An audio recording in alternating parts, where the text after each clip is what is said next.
வவுனியாவில் சூறாவளி காற்று, மக்களின் இயல்பு வாழ்க்கை பாதிப்பு.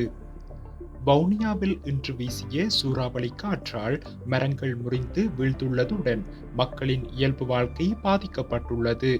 இன்று காலை 7 மணியளவில் கடும் சூறாவளி காற்று வீசியதுடன் மழையும் பொழிந்தது. இதனால் மாவட்டத்தின் பல்வேறு பகுதிகளில் மரங்கள் முறிந்து வீழ்ந்துள்ளதுடன் மின்தடையும் ஏற்பட்டுள்ளது. குறிப்பாக வவுனியா நகர பகுதியில் இருந்த நடைபாதை விற்பனை நிலையங்கள் காற்றில் அடித்து செல்லப்பட்டுள்ளதுடன் நகரம் உட்பட பல்வேறு பகுதிகளில் மரங்கள் முறிந்து வீழ்ந்துள்ளன. குறிப்பாக மின்வடங்களுக்கு மேல் மரங்கள் வீழ்ந்துள்ளமையால் சில பகுதிகளில் மின்சார தடங்கள் ஏற்பட்டுள்ளது. தாழ்நில பகுதிகளில் வெள்ள நீர் தேங்கியுள்ளதுடன் மக்களின் இயல்பு வாழ்க்கை பாதிக்கப்பட்டுள்ளது.